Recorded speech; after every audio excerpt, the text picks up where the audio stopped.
Hello, Pod Smashers of the Internet, and welcome to another episode of 80-Bit Pod Smash, where gaming goes to grab a beer. We're your hosts, Penguin and Termite. I'm Penguin. I am Termite, and we're a weekly video game podcast smashing together ideas that you care about with video games. That's right, and tonight we are talking about AI again. I think we did this very early in our show, one of our first year episodes, maybe. I don't know. I remember last time we talked about this, I just know we were in your basement. So it has been a while, but we want to revisit the idea because there's been a lot of advancements in AI since then. And now there are some really interesting implications of things that are coming out that I wouldn't have expected the first time we did this. Like when we did our predictions of what we think AI is going to change about video game design, I don't think I predicted this. So we're going to talk about it because specifically there's some pretty crazy, it should be in the title of our episode, but there are some pretty interesting implications that AI technology is having on art generation, art creation. Mm-hmm. And so we want to talk about that because I don't think that came up at all. So, and it's got really big implications for the whole entire industry. So we will talk about that and dive into it more. But first, we are where gaming goes to grab a beer. So what are you drinking tonight? I am actually drinking a bourbon because I am out of beer and did not have the time or make the time to go get any. And so Bullet Bourbon is what I'm drinking. If you've ever had Bullet Bourbon before, it is kind of a staple, regular run-of-the-mill bourbon. And, of course, it's made in Kentucky. A little sweet, little brown sugary. It's not super, super smooth. I mean, it is like a mid-shelf. It's not a bottom-shelf bourbon, but it's like a mid-shelf bourbon. And seeing if there's a medium amber in color, a little spicy, sweet oak aroma, smooth tones of maple, oak, and nutmeg. The finish is dry and satiny with a light toffee flavor. I wish I could come up with that on my own. I have to read these things and then taste it. And then I'm like, oh yeah, I do get those things. That makes sense. I'm saying goodbye to Oktoberfest season, and I'm drinking Center of the Universe's Oktoberfest. Which is very yummy. Handcrafted in Virginia, our Oktoberfest blends old world ingredients and history with new world techniques and precision in a seasonal toast to brewing tradition. Smooth, crisp, and never so refreshing. It's a perfect complement to celebrating the coming of fall with friends, sausages, and knee-slapping papa music. Prost! So, yeah, good. It's good. It's good. I'm not going to be pretentious and say that it's better or worse than Sam Adams. It is an Oktoberfest to me. So, therefore, it is just all around good. So, bye-bye, Oktoberfest season, and hello, stout times. Stout season's upon us. It's going to be it is upon us. It's going to be upon us. Supposedly it's supposed to drop 20, 30 degrees, something like that over the course of the next few, yesterday it was 80. Yeah. And it's going to be 45 by the close of the week or something like that. Yeah. So the weekend is going to get super cold. So I might have to grab some stouts at some point to celebrate. But anyways, so I suppose we could spare a little bit of time for banter if you want to talk about anything in particular. But no, it might be the first thing that I cut. What has been on my mind? The Game Awards are coming up. I think it's to be a good time to remind our audience that we're going to be doing a twitch.tv/80bitpodsmash live stream, and that's at 7:30 p.m. on, I believe it is a Thursday, December 8th, 7:30 p.m. Eastern Standard Time, because Daylight Savings is over. Woohoo! No more Daylight Savings time for another year. And so come hang out with us on Twitch. Drop your comments in chat. I'm just going to grab a YouTube stream and pipe it through Streamlabs with us and watch along, and we'll have our live reactions, and it'll be fun. I know Josef Fares, I can't say his name correctly. Mm-hmm. The It Takes Two creator has already said that his new game will be announced and shown off for the first time at the Game Awards. Oh, cool. So that'll be fun. That's nice when they're actually just saying, no, not trying to let's keep it a surprise. Right. Nowadays, I feel like it's more let's not make promises we can't keep. Because that's kind of the big theme. I feel like it's more like that these days, but there's definitely the whole what's going to be at the, I'm like, no, just tell us Sony what you plan on announcing, or at least tell us we plan on announcing a handful of new IPs or a handful of world premieres, whatever. Yep. And it would also reduce the need for leaks. Everyone talks about how the leaks are problematic and all these things.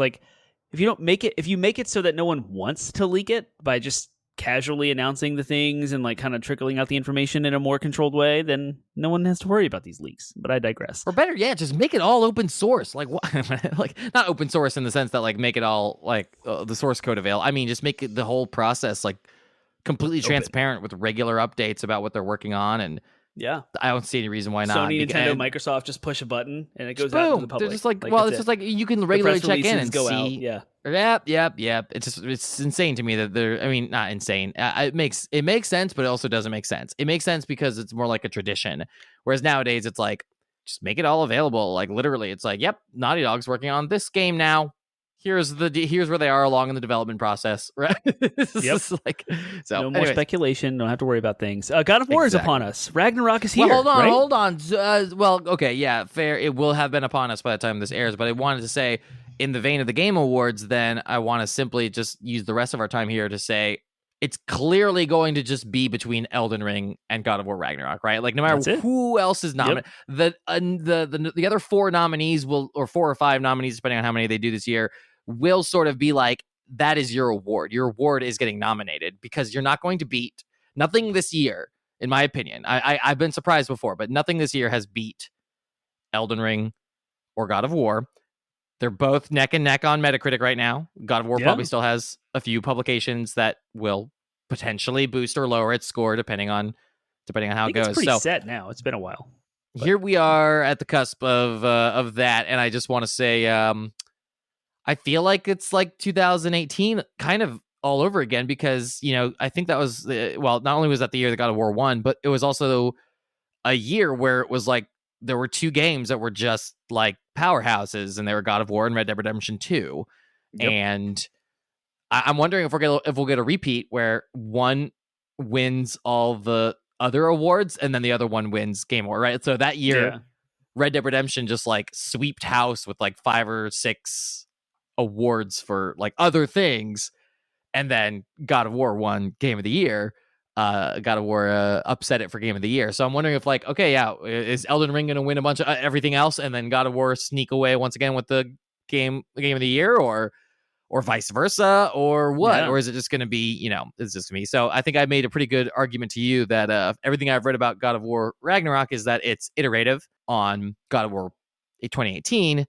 Right. And I think I demonstrated how pretty much every winner from the last, at least since 2016, arguably since the Game Awards started, every winner has been a game that's been innovative. Pretty much. Like not iterative. So not iterative, but innovative. So that would put Elden Ring, I think, at an advantage for the same reason that Sekiro won, which is it's an innovation of From Software's formula, not an iteration of their formula. And so the counter I think that's to that is Last of Us Part 2, which was iterative on Last of Us Part 1, but by a mechanically, but not narratively. I think Last of Us Part 2 was with the 2 characters and the kind of like offset timelines and like going around that kind of thing, and the conflicting, like, right, like putting the audience sort of at conflict with both of the primary characters, and I think that was. Again, Last of Us 1 still told a pretty straightforward story despite its sort of like twist at the end, right? Whereas Part 2 really was, I think, innovative with the narrative. Therefore, if God of War had come out and done something, if all the reviews were saying that their narrative was crazy innovative, even beyond what the first one did, then maybe I would say, okay, yeah, here we are, still neck and neck. But because of what I'm reading is it's just more bigger, better, and more grandiose of the same, then I'm like, okay, I mean, it still might win for all I know. It might just be that good. But I would be remiss to say it does not have a heavy competition in the form of Elden Ring. So, it's going to be wild. That's my prediction. That's my prediction right now. That's where I'm at right now. We don't even know what the full list of nominees are, but what if we get like an It Takes Two upset? It would have to be... I just can't think of anything that would like qualify right from this year. Like, is there any other game that's come out? Artful Escape or something ridiculous, right? Like some smaller title that like not a lot of people knew about. The Artful Escape was amazing, but if something like that were to happen, then I would begin to think that there was something else going on. Something's right? going on up here. Something's going on with their decision making process because they already have enough criticism of being just like a giant ad platform. and not a serious like that's the criticism I've seen of the Game Awards recently is like this. Oh yeah, because they emphasize so much, right? They don't give a lot of time for speeches. They don't really talk about the artistry of games. They just like advertise. I think that's just going to be a lot of criticism. Do you think of an already criticized platform? I think Nintendo will have a nomination, either Bayonetta 3 or Kirby. Kirby's Forgotten Lands was this year. Pokemon. What about Pokemon? Pokemon Arceus or Violet and Scarlet? I have no idea which of if those are reviewing well. So those are like on the Nintendo camp. The Scarlet and Violet's not out yet. That's November 18th. Okay. Oh, gotcha. Okay, so those could, if those are incredible, and Arceus, I think would be, in my opinion, Arceus is worth a nomination. Yeah, I think Bayonetta's probably, to me, Bayonetta was just so widely, like, highly accoladed comparatively that I think that it's more likely to be a Nintendo nomination, but we'll see. So, I mean, Platinum needed that win. Platinum definitely needed that win. Yeah. So. All right, well, we don't have too much time to get into it more, so we'll probably have more predictions, especially as we get a nomination list for it all. But this was your Game Awards pre-show. Thank you for coming to our pre-show. Just sort of like far in advance pre-show, like still 2 months away. I guess a month now at this point, but okay. Well, then the Game Awards and discussing it, the possibilities are our favorite thing, but doing this podcast, 80 Bits Pod Smash is our favorite thing. 80-bit pod smash doing the podcast is our favorite thing. Sometimes you just gotta mix it now up. I pretended like it was a thing. Now I pretended like it was a purposeful thing. And you just go with it. You just roll with it. Doing this thing that we call a podcast, the 80-bit pod smash that we love a lot and do it on a weekly basis is our favorite thing. You just keep going.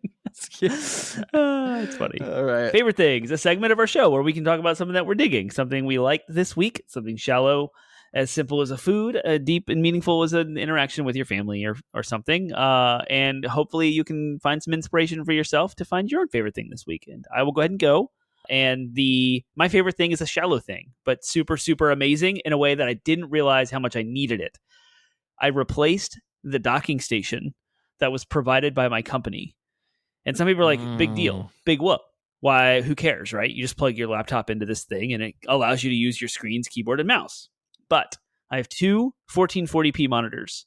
The docking station I had before was unable to power 1440p. It can only do 1080p.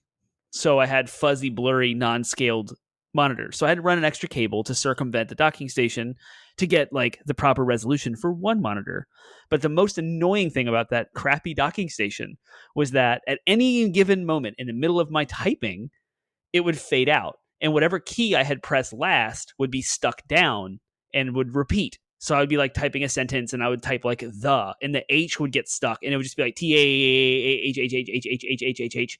And then I have to stop and like highlight and backspace and like keep going. Where it was really bad was typing code.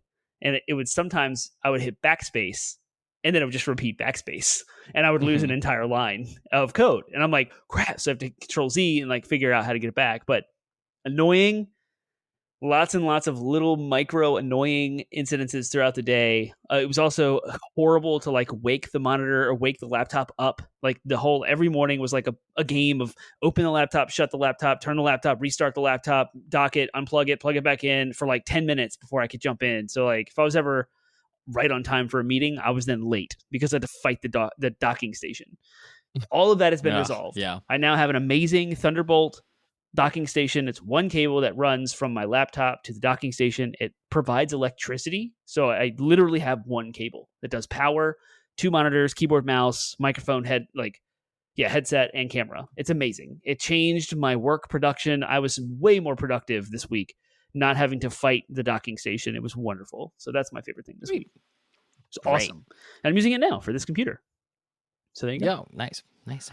Yeah, no, that to me, anytime I get like new hardware for things, it just makes life easier. It does. Cool. My favorite thing is I'll just go simple and say Bayonetta 3. It's fantastic. It's awesome. I sunk my teeth in pretty good the last week or so. I'm trying to knock it out before God of War comes out, but I really, really, really love it. I'm glad to be back in that world. I really wish I had an opportunity to play 1 and 2 before it came out. I had 1 and 2 on my Wii U, but I sold all that recently and was hoping to grab it on at some point on Switch, but 2 is apparently really hard to get. Like they did such a limited print of it. So I'm hoping that they like reprint it soon, and then like in a year I can grab 1 and 2 on the cheap, hopefully. Well, it's Nintendo, so not on the cheap, but on the not like $80 that resellers are selling it for. Yeah. So yeah, that's a goal at some point. But in the meantime, 3 itself is wonderful. It's awesome, and I can't wait to finish it. Hopefully before 2 days from now. So, and I might be done with Bayonetta 2 before God of War, because I'm working on 2 right now. I have 3 in hand. I ordered a copy. It's in here. It's shrink wrapped. It's still in my house. So you're gonna not get to play it until like let's see, presuming that you finish God of War before Crisis Core comes out, then right? Yeah, well, or Pokemon. The Switch. Oh yeah, Pokemon's gonna dominate. That's gonna be the killer. I need to finish all of Bayonetta before Pokemon comes out, so I can play like Bayonetta on the Switch while the kids are playing in the room because it's handheld. Yeah, I can't play God of War with the kids in the room because it's not handheld. So that's the difference. That's where I'm gonna gain some time, playing Bayonetta while I'm around with people around, Yeah. So that'll fair enough. Hopefully be enough because they're pretty short games. So they are not very long. Yeah. So all right, cool. Well, that's our favorite thing. So it leads us to our final segment of the show, which is DLC. DLC stands for downloadable content. And it is a segment of our show that is a little gimmicky, fun discussion, something a conversation you wouldn't normally have about video games. So our DLC prompt today is in honor of AI. I wanted to celebrate some AI characters in video games. And so our prompt is going to basically be the world is under attack from an invading force from another parallel universe. And we need to recruit a AI, or we need to either recruit or design. No, let's do it this way. You need to design an AI to combat that invading force. So what kind of which of these video game characters do you model that force after? So these are the 3 options you have then to design your AI after. You can design it after 343 Guilty Spark. Ooh, you can design it after GLaDOS. Yep. Or you could design it after the Handsome Jack AI. Oh gosh. That's almost like your alignment. That's almost like your chaotic good, or like it's almost, yeah. It is. It really is. 343 would be like what? Lawful evil, or at least lawful neutral. Chaotic evil would be Handsome Jack, and then what was the last one I said? GLaDOS would be, well, gosh. She's also chaotic evil, right? Probably, yeah. Yeah. You could throw Cortana in there if you want 2 Halo pulls, but there we go. But we definitely need to also consider 343 Guilty Spark. So those are your 4 options. Yeah. Take it away. Which one? I'm glad you mentioned Cortana, because that's the AI that I would want. And the AI that I would want, she doesn't have to look like Cortana. Just like the idea of having like a companion, like embodied in a little hologram you can talk to and have a relationship with that can empathize, I think is key to an invading force, and like having to make decisions that might either embolden the alien force or like restrict your humanity powers. Just to like, sometimes you have to make some concessions to win the war, like lose this battle to win the overall war. And so like there's a companionship necessity, but Guilty Spark also has that to the evil degree of like all of humanity needs to die so that the flood can die. Sure, I'll do what's necessary. Yeah, well, 343 so Guilty Spark. Yeah, 343 Guilty Spark would not be my choice because he's too willing to just like flip the switch, right? Yeah. Cortana would not be my choice because she's just clearly demonstrated that she's so easily corruptible. It's like the very fact that she, like, her empathy, it just seems like it's made her like she's been corrupted how many times in the game at this point? Yeah. And then that would leave GLaDOS and Handsome Jack. I think like both of those are pretty good options. Jack might be my go-to though, simply because he's designed after a human. It means that he's flawed enough to be defeated afterwards, because that's the thing you need. You need to empower this thing to be able to defeat an invading, more powerful force, but knowing that most options, except for maybe Cortana, but even possibly Cortana, would then try to like hold on to the power or become the next bad thing. So Jack, I know, you can still beat Jack because he's an egomaniac, and you can probably just play off of that until you beat him, right? I feel like GLaDOS would be terrifying if we empowered her. And 343 Guilty Spark would then just like turn around and be like, biological. He'd basically become the Reapers from Mass Effect. Biologicals can't be trusted. Let's just wipe you all out. So, yeah. So but you could also just build in some sort of physical kill switch that the AI can't get. They always get past that. No, they always do. They always do, right? Because that's the whole point. If you make them intelligent enough, then they find ways to get past the restrictions you put on them. That's always always been the case, always will be the case. Yeah, that's how movies do it. No, it's probably already happened. I mean, that's like logic, right? Like, hey, guess what? This is a great segue. So before I then begin talking about AI and its bands of intelligence, let's its categories, so to speak. Let's jump right into where the listeners can share their thoughts. Which of those AI, or do you have a better candidate from video games, preferably, to defend us in the case of an extra-dimensional parallel universe invasion force, a la Bayonetta 3 style? Share your thoughts with us and more at the places Termite will share with you right now. Come tell us all about how America is being run by AI, and we're just discovering this through the last 5 years, given our political discourse. You can tell us all about that over at 80bitpodsmash.com, 80bitpodsmash.com. That's our landing website with links to all of our social media outlets, Facebook, Instagram, Reddit, Twitter. We have a Discord server for like live chatting, and we also have a Twitch channel for our live streaming, and we have a TikTok channel, and that TikTok channel is still not on our website because Termite is a slacker and has forgotten completely. It's okay. I forgot to do last week's DLC. Full disclosure. So hopefully by the time this episode airs, I will have done last week. So TikTok is still new to us. We need to worry about massaging that into our schedules. I'm sorry. I have children.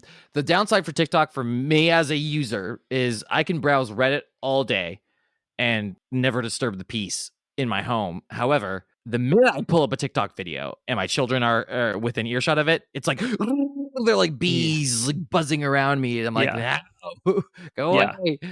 I don't need you to watch this. None of this is adequate for you except for like the occasional puppy video. So I can't use it as often as I like it as a user. So, and anyways, all our ability to post to TikTok. Yeah, that's me, not you, listener. Listener, if you're on TikTok all the time, go check us out because we're there. We are, but. We also have the audio. If you follow us on, if you've seen us on a video or seen us on TikTok, YouTube, Twitch, and you're wondering what's going on with this podcast, who are you? What do you do?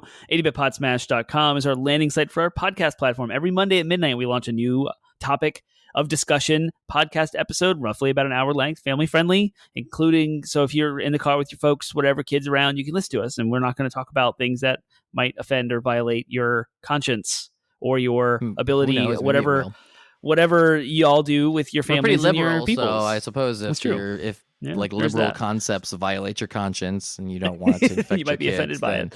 Then you might be offended. But we try not to be overtly offensive. We try to criticize ideas, not people. That's exactly what we like to do here. You can find all of that. And if you're afraid of your ideas being criticized, then you get over it.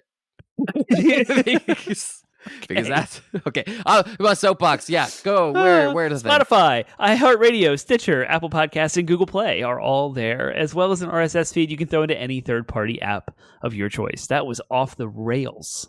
I love how you said. I just have one slight little critique, I should say, self-critique / the idea where you're like, also if you're just 30 minutes into this episode and just realizing that we have an audio podcast. That's not what you said, but if you find us via video, I was like, well, if they found us via video, they wouldn't be listening 30 minutes into the podcast. That's true. Well, some people skip, like YouTube, all of our stuff's there. Yeah. And then we'd skip right to our topic. So gotcha. All right. Well, that is that. Cool. Well, AI. So where I left off in the conversation, we were talking about I was about to talk about the bands of intelligence, I call them. So there's 3 major categories of AI, right? There is narrow I think I covered this in the episode we did a long time ago, but there is narrow artificial intelligence, which is defined as a computer that is able to do, or a piece of machinery, I suppose, that is able to do one intellectual task better than all of humanity, but just one task. So, like, one thing that humans can do, this computer can do better. So, for example, this computer can beat every chess champion on the planet. That would be artificial narrow intelligence, because it can do an intellectual task better than any human can. Artificial general intelligence is that a computer is able to do everything that a single human mind can do. So it's capable, or it can do it or better, a single human mind. So it can feel emotions, it can think, it can contemplate, it can imagine, it can learn, it can do. Yeah, that is artificial general intelligence. And so that's what you're talking about when you're talking about your iRobots and your, what do you call it? Your iRobots, your androids. Terminator, I guess, would be at least the Terminator himself. Yeah, they're artificial general intelligences. And then artificial superintelligence would be your Skynets, your Matrixes, I guess. They are the machines in the Matrix, I suppose, would be super intelligent. But artificial superintelligence is defined by a single computer or machine that can do everything that all of the collective humanity can do, but better. Mm-hmm. So, like what human beings are capable of as a species, this machine can do it all and better to the nth degree. So we're talking about starting at the point of like, yay, it's just barely better than all of us, to it is the level of God, right? Like artificial superintelligences, if taken to the extreme, would be likely mistaken as God because it could literally potentially alter the fabric of reality. So we are a far cry away from artificial superintelligence. Likely, we'll never see it as a species, if not as single individual members of the species. General intelligence, I think we're still very far off, but we are talking about primarily artificial narrow intelligence for this topic here. But when you're, I think I brought it up simply because like when something has achieved even the general intelligence level, it's like it's able to do everything that people are able to do. So, but it doesn't necessarily have the same restrictions that we put on that we have on ourselves biologically, and so therefore it would likely be able to imagine, learn, but like all living conscious entities, it would be primarily preoccupied with its own survival.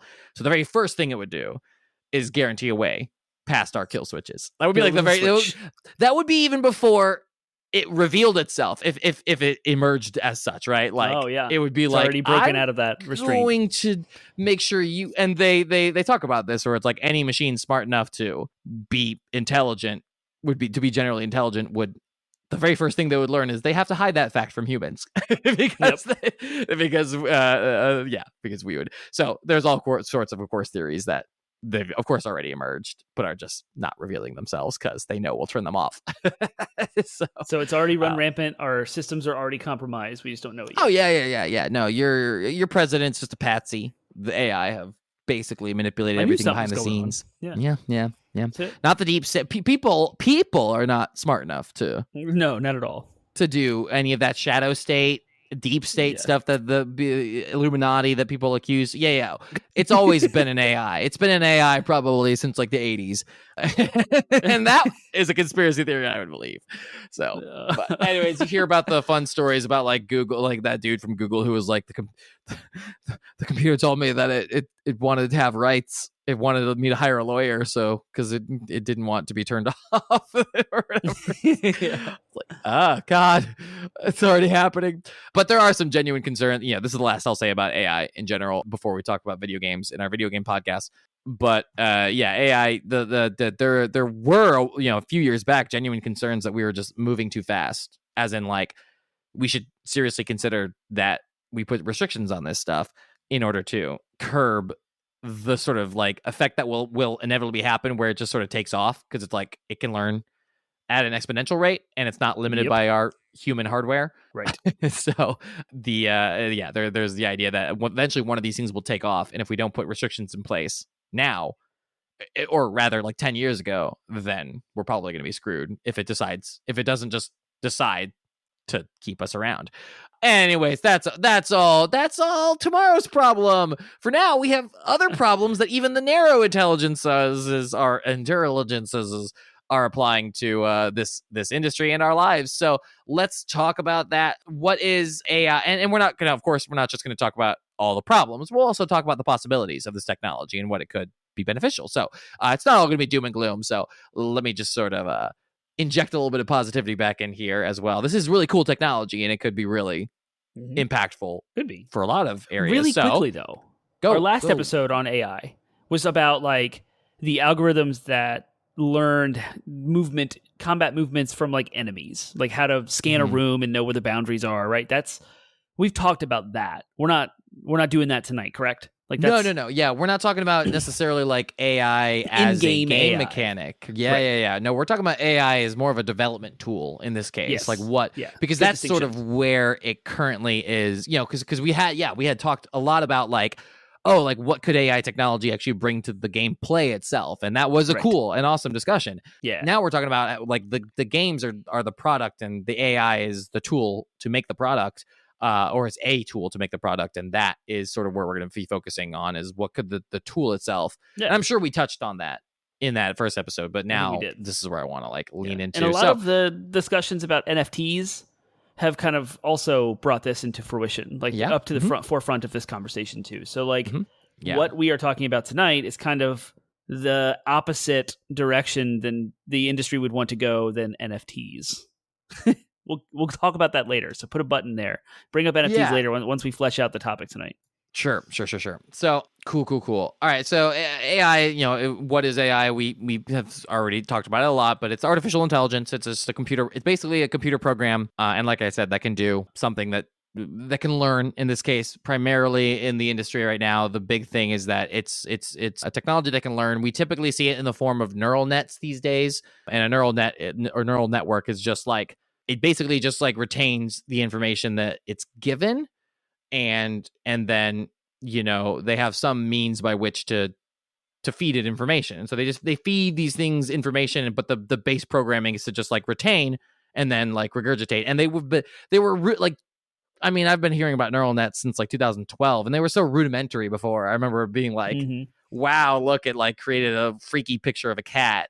And like now they're so sophisticated, it's insane. Like it's been fairly short, like 8 years, and now they're just like insane what neural networks can do. But that's because they spent years like feeding it information. And if you've ever done a CAPTCHA before, the security program CAPTCHA, yep, it was designed, number one, as a security program, yes, but number two, it's sort of like ulterior motive was that they would take the data and they would sell it to AI companies and feed it. What is a stoplight? What is a mountain? What's a boat? And so the more data it got, it would then feed it to the neural networks. And so, So anytime you filled out a CAPTCHA, you contributed to machine learning. Yeah, and we're talking about specifically with art production. That's tonight. That is yes. Neural networks are also used in a lot of algorithms that have nothing to do with art, just processing. Oh yeah. Of course. Tons. Yes. No. Well, neural network. Yeah, but where I've in the last few months seen just a lot of effort is in regards to art, but there's so many applications to AI, right? Like the idea of a neural network, a machine that can learn, a machine that can do. I mean, it has so many applications, right? Like you can, if a machine can, and we will be talking a lot about art. So, but a machine could possibly like learn how voices, like if you feed it enough human voices, it might eventually figure out, oh, this is how I can replicate these voices without having to sound like, hello, I am your digital assistant, right? Like where it's just literally repeating sounds and combining them. Like now it could think and be like, oh yeah, it would, like I need to say this in this tone of voice and this sound and blah, blah, blah, blah. I may even be able to produce those sounds based on sounds that you give it. Yep. And so that would be incredible with like, well, that would change the landscape if you didn't have to hire voice actors, right? You could do the same thing with art assets, right? You could see if you feed it enough art assets, what a mountain looks like, then instead of having to have some digital artist go in there and move every pixel around, you could say, I want to make a mountain this tall, this high, and look like this, and have this much fog and this much trees, and boom, it would just like do it because it's generate a thing for image to generate it, right? So that's again, not to mention all the, as we talked about, like all the programming shortcuts it could give, right? Like it could be a programming tool, speed up development time. It could, of course, obviously, the algorithmic purposes of like figuring out what players like, but like the algorithms as we know them now are very rudimentary compared to what a neural network would be capable of. A neural network would be I'm taking all the data from multiple algorithms and actually processing in the same way that a person would a creative idea. Like it's crazy what these things could be capable of. I mean, literally, AI could be making games for us instead of developers in a few years, and they could be good games, So all that's to say, like, there's a ton of implications it has, but we're going to focus on mostly Stable Diffusion today, although it's not just Stable Diffusion. Stable Diffusion is the most popular version of what is actually, there's a bunch of different technologies that all do more or less the same thing, which is you feed it a phrase, a word, an idea, and it spits out an image based on its neural network of images that it has in its database. And it basically generates it, right? We're not talking about like it spits out, it gives you an image that's already created. No, it takes the images that it has and it uses it to create a whole new image. Yep. In the same way that literally people basically do, right? Yeah, that's what we do. Yeah.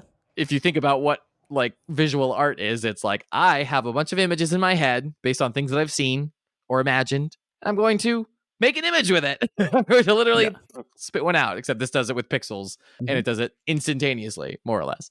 But Stable Diffusion is sort of the one that's the term that's been popping up. So I'll let you, since I'm forced you to do this research as well, what is Stable Diffusion and what implications does AI generated art have on our concept of artistry and the value of human created art? And how could this revolutionize video game development? Go. The Stable Diffusion model supports the ability to generate new images from scratch through the use of text prompt describing the elements to be included or omitted from the output. Existing images can be redrawn by the model to incorporate new elements described by a text prompt, guided image synthesis, for example, whatever that is, through its diffusion denoising mechanism.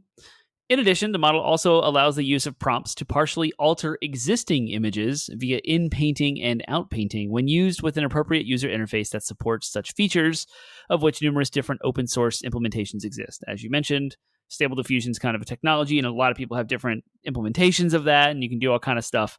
But primarily text-to-image generation, you type words to it, you feed it into its algorithms, it uses a database, a massive collection of, including the internet, of images, and it generates new things. One of the examples on the Wikipedia page is an astronaut riding a horse, and all it is a photograph of an astronaut riding a horse, and that's exactly what the picture is. It's wild, including the position of the astronaut. They hired, with the commissioned an artist to make that.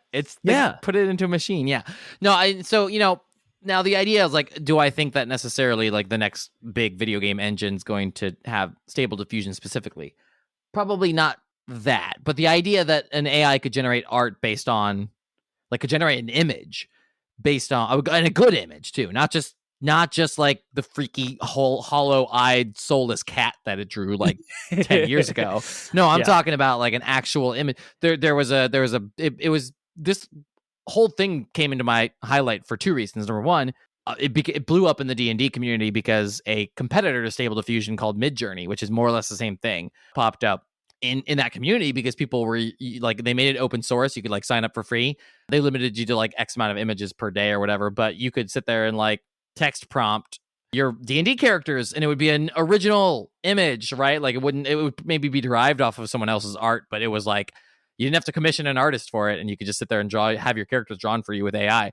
So like Midjourney, that kind of drew my attention to the whole concept. And then I saw a news article a few months later that someone used Midjourney to actually win an art contest, a digital art contest. Yeah. And so now, granted, this was the contest's fault for not realizing. He put it in there. He said I made this using Midjourney, and they didn't bother to look up that was. But yeah, so he won a contest. He won, and everyone was in an uproar. How could you deceive us, and how could how could this possibly win? How could you let that happen? Like it's not art. A computer made it, right? And that again gets into whole muddy questions about what is art and who's capable of it. Anyways, but that's not what we're going to talk about tonight.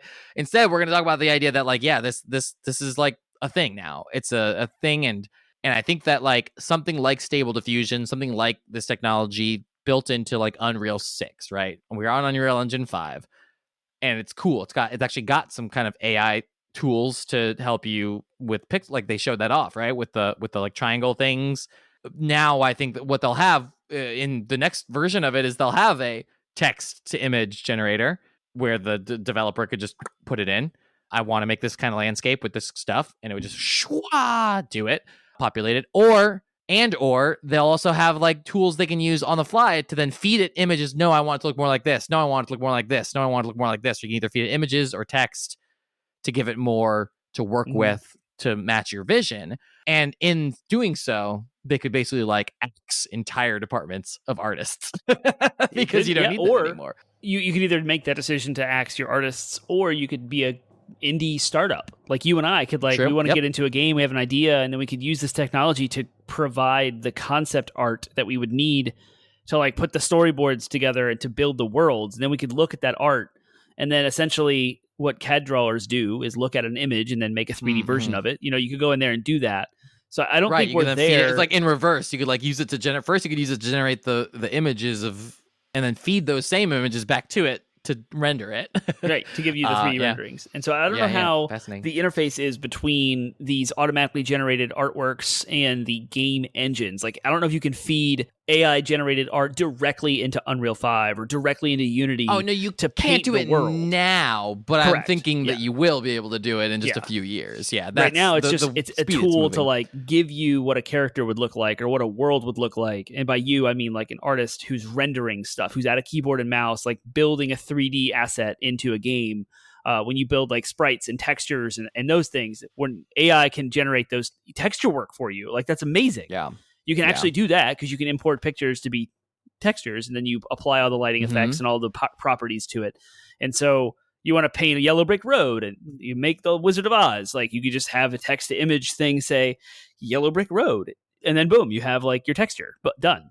And then you can even do like stylization. So you can say like cell shaded astronaut riding a horse, and then boom, you have like this Among Us looking astronaut on top of a horse, and like you could import that pretty easily into a 2D based game now. So no, and I was, and that's a good, like the foundation. It's a good distinction. Exactly, I was gonna say it's a good distinction because like we need to make sure that we're clear about what is capable, what's possible now versus what is possible, what's going to be possible in the next, or potentially possible in the next few years. So this is a bit more of a speculative episode. If that's not been clear up to this point, but I wasn't necessarily saying what's possible now with the idea of it being built in, but like that's what I said. It's like Unreal 6 could very well have this technology built into it in just a few years. And I think as far as the answer to like, what does this like, how does this affect our concept of artistry? We could sit here and spend like an entire series on whether or not like philosophically an AI can create art, and it doesn't matter at the end of the day. What matters is, especially as far as this conversation goes, and especially as far as like the topic at large goes as to how it affects the industry, is it doesn't matter if it's actually creating what we call art or not.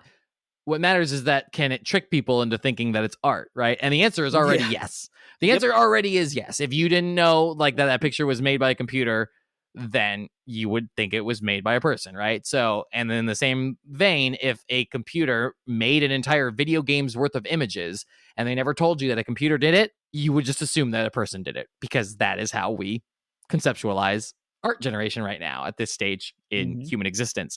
So, and so the fact that it can trick people means that if it's capable of doing it once, it's capable of doing it again, which means that yes, at some point we will have to sit here and try to figure out what is and is not generated by a human hand.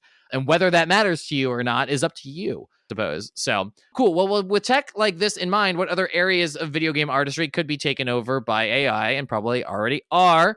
The big one I would say is voice acting. I think I had already mentioned that. Apparently, some news broke, kind of skimmed under the radar because of the Bayonetta 3 controversy with voice actors. But there was there was a little kind of controversial thing that happened where Ninja Theory, I don't know if they tweeted or if they posted like in an interview, but one of their developers had said at one point that 90% of their voice work was now being done with AI.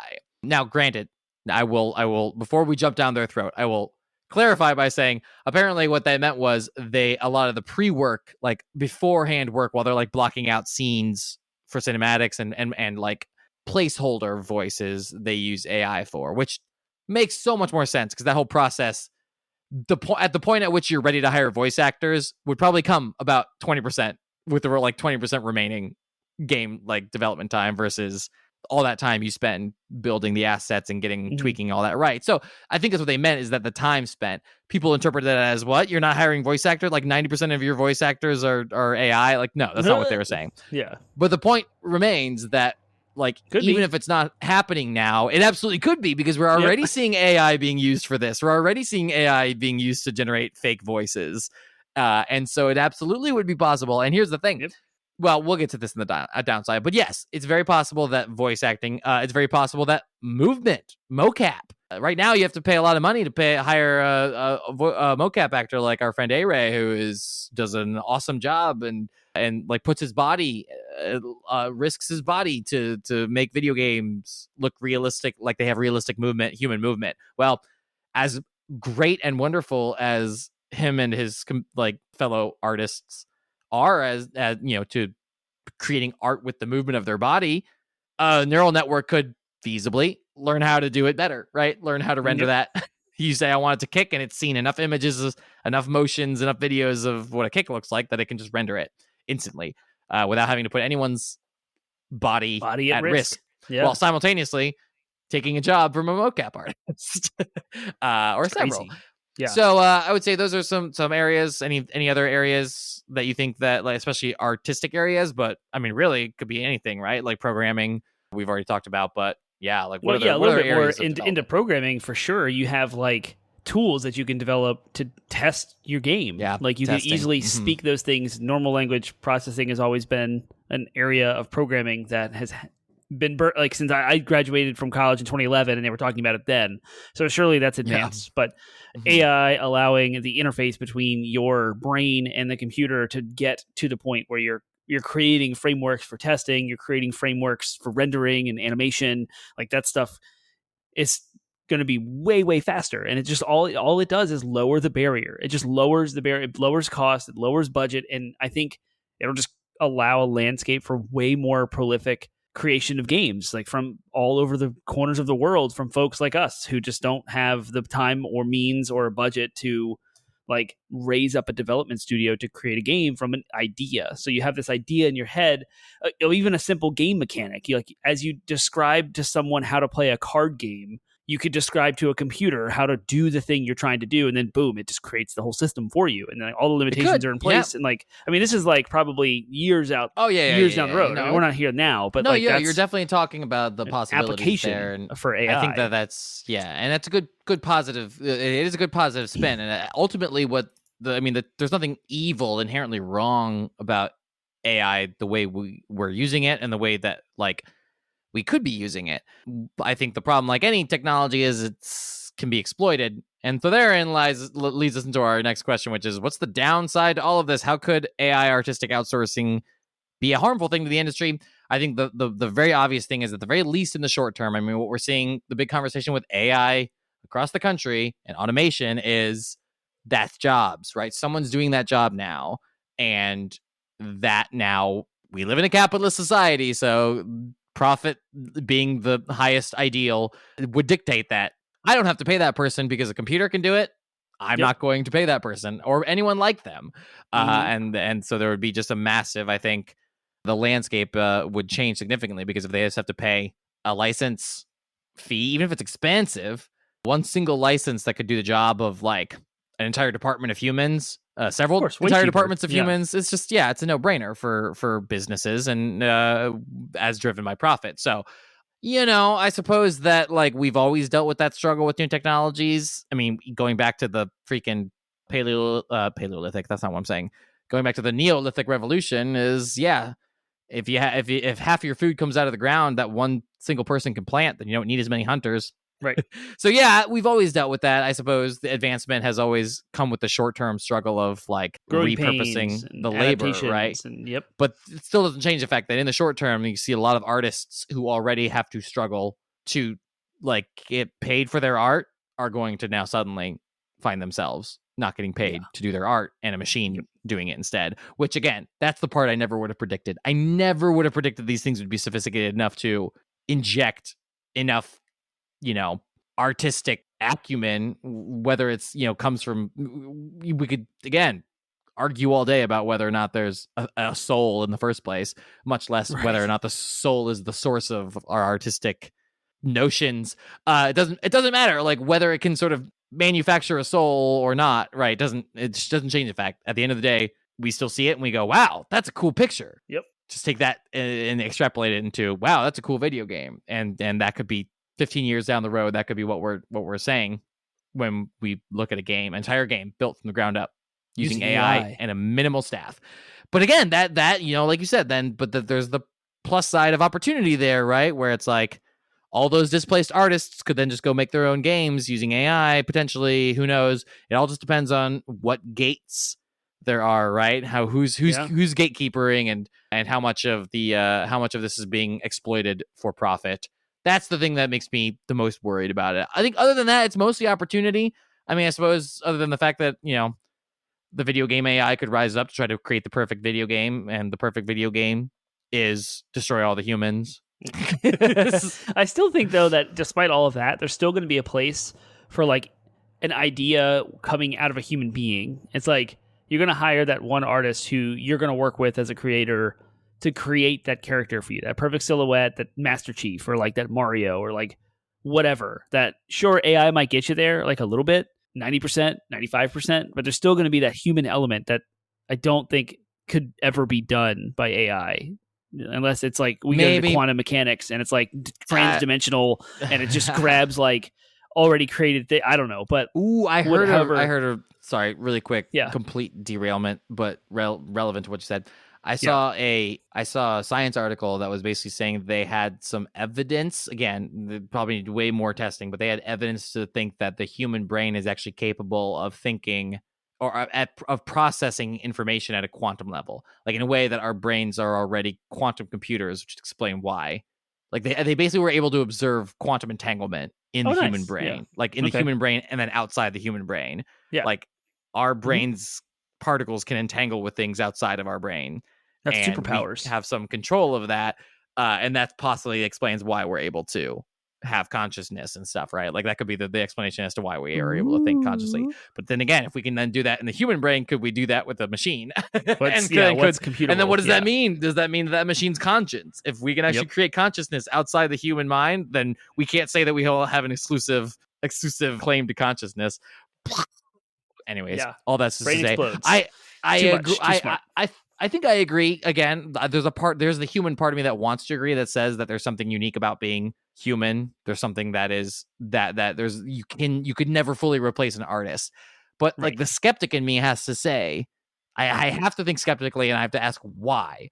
Why exactly can you not? Because when we start answering the question why, we begin to start making assumptions, right? We begin to start making assumptions like, well, humans are the only ones that we've seen do this. Okay, you're the only ones we've seen do this. Doesn't mean it's not possible. It's a sheer effort of imagination to imagine that it's possible for something else to do this. Also, like, again, I know I've been guilty of using the argument of the soul in the past, but it's wearing thin on me these days. It's like, you can't actually prove there's such a thing called the soul. That's the very point of a soul. So, like, who's to say that we are the only ones who have the ability to do it? And at the end of the day, like I said, it doesn't matter. If all it takes is one machine to create an image that tricks people into thinking it was created by a person. Drawn. Yeah. And there you go. You already have... I was speaking from more of an artistic control perspective. Like, I don't know how fine-tuned this stuff will get to the point where, as a creator or a game maker, when you have something in your head and you give the words to this generator and it gives you an image, that might be 90% what you want. And then you can take that and you're going to have to find some way to, like, and to your point, that's that. What this artist did. There was an artist behind the Midjourney AI that still developed this picture that tricked a ton of people. So exactly to your point, there's the likelihood that, at least in the short term, all of this will be still directed by a human mind. Yeah. And that human mind still has an artistic vision that it is feeding to the AI. But the point of these neural networks is that they learn. At what point are they able to just produce exactly the artistic vision themselves? Or not even what you want. They produce what they want, and we buy it. Yeah, that's good. Yeah. I mean, 90% of my life, I'm like, especially when it comes to visually designing a room or like how to space things out or what color combinations I like character creation in a video game. Let's go with that. We're a video game podcast. Let's use that as an example. Yeah. When you sit down to create a character, I'm like, what do I have? First, I explore the options. What can I manipulate? And then once I know what the limitations are, I always hit randomize until I get something that I like. And then I tweak that thing into what I want and then move on. And the reason is for the time savings. Did I create the character or did I rely on the AI? It's both. I have not hit a randomize button in my life. That's fascinating. Really? Oh, I That's do it all the fascinating time. difference. No, I I hit mean, randomize, I've randomize, done it randomize. just to see Yeah. what it does, but never have I done it in order to I do don't what have you're saying. time I to always just manipulate every slider and every little like. I don't I want don't to do spend the time doing everyone. that. There are some I skip depending on the game. I don't go through every single like bridge of the nose facial stuff. I always Yeah. end up making some monstrosity. I usually go with the pre-generated faces, but I Yeah. absolutely do not randomize Oh, elements like wow. That's hair funny. and color, eye color, scars, all that stuff. I will Yeah. go through all the options and figure out what I want to do. The placement, skin tone Funny. too. I always like hand manipulate the skin tone to be exactly Yeah. what I want it to be. But I can see Interesting. that. That's interesting. I didn't know that about you. It, That's interesting. yeah. Well, you know me. I'm fast. Like I don't have the Well, patience to sit and like muck around with things. I want to keep going. I want to make progress. I have things to achieve. I digress. I think with business and like industry wide across the gaming industry, we're going to see tons of AI stuff implemented. Maybe a video game is drawn by people, but all of the voice acting and the animations are all AI. Or yeah. like you can sub out like portions of the game for AI stuff to kind of lower the that's cost, lower the definitely going to budget, be and happening tweak in exactly the what you want. next. I would say that what you're describing, where there are entire elements, but not a whole game, but entire elements that Right. have been, Yep. at the very least, significantly contributed to by AI. We'll start seeing that within the next 5 years. In 10 years, we might see an entire piece, right? A single entire piece being done by AI, whether that's the visuals, the animations, or the voices. And then I would say, give it 20 years. I'll say within 20 years, you will be purchasing a game that has been made by an AI. I'm going to eat crow for that. Like literally, I just like now permanently have a recording of me saying that. And I'm going to and it's going to be like, we'll have flying cars by 1995, we'll be flying around in cars. That's what this sounds like is person from the past saying some ridiculously wild prediction about what technology will be capable of in 20 years. So I'll just say but as far as predictions go, I feel like that is one that I can imagine being true. Is like, I think that 20 years is not unreasonable to assume that the technology could advance far enough under the right circumstances. I'll give myself that little addendum, right? Who knows what could happen? Who knows if they'll even be in America in 20 years? Yeah. But given the right circumstances, I could see very easily myself, and maybe I'll just speak for myself, but I could see myself purchasing a game made 100% ground up, scratch from AI, just because it's possible, right? Granted, like I said, you still had an artist, but the point is, in the same way that these things used to only be able to produce soulless cat eye images, and now like the whole point is that they learn. So at some point they will learn what it is we like. And they don't lack for data. There's so much data about video games and what people like and why people like it. And it's all out there. And if they just can get access to it, it's only a matter of time at that point till it can actually do what I'm describing. So going back to like NFTs are a way to like an artist can create something and then put it like a bespoke creation that goes to one person, and then you are the unique owner of that asset. And it was in conversation with Troy Baker. He had signed an agreement with a company for a while to produce voice acting stuff with NFTs on it. And that allowed like anyone to be able to purchase Troy Baker's voice and then use that voice in their video games without actually hiring Troy Baker. And his argument of the benefit of that is it lowers the cost of smaller studios of getting big talent voice. And so this is why I say AI is the opposite of all of that, because AI is generating from any point a bespoke thing, because every single time you hit the generate button, it's going to be different because it's right. AI.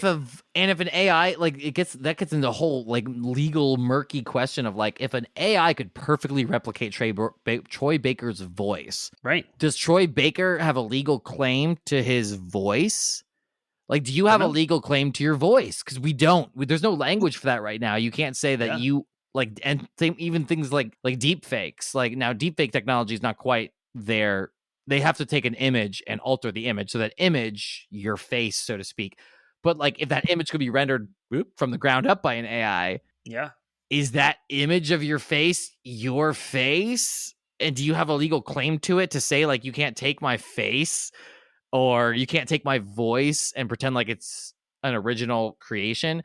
That probably will have to have that language in the future because what you're describing is you said it's the opposite. And it's like, yeah, well, what if we could just recreate Troy Baker's voice using machine? He never had to step it. We're not ripping anything. We're not ripping off his work because he didn't do any work. Right. But then what happens to things like, what about just like people who, what do you call them? Impressionists. Yeah. People who can do impressions of people's voices. Like, are they now, like, do you have intellectual property over your voice? It's crazy where this could lead, the directions this kind of thing could lead us. And you're right. Yeah. NFTs are sort of like as scummy and as, I feel like, exploitative as MFTs are on a whole different end of the spectrum.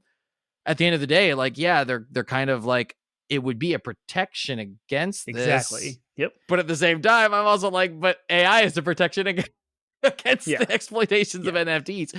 So they are. It'll be interesting to see which technology kind of comes out on top. Blockchain's already overall failing, I would say, in the current. Yep. But it's also known to have peaks and troughs. So who knows if it'll have another upswing in a few years. Whereas AI, though, just seems to steadily get better and better, and that's by design.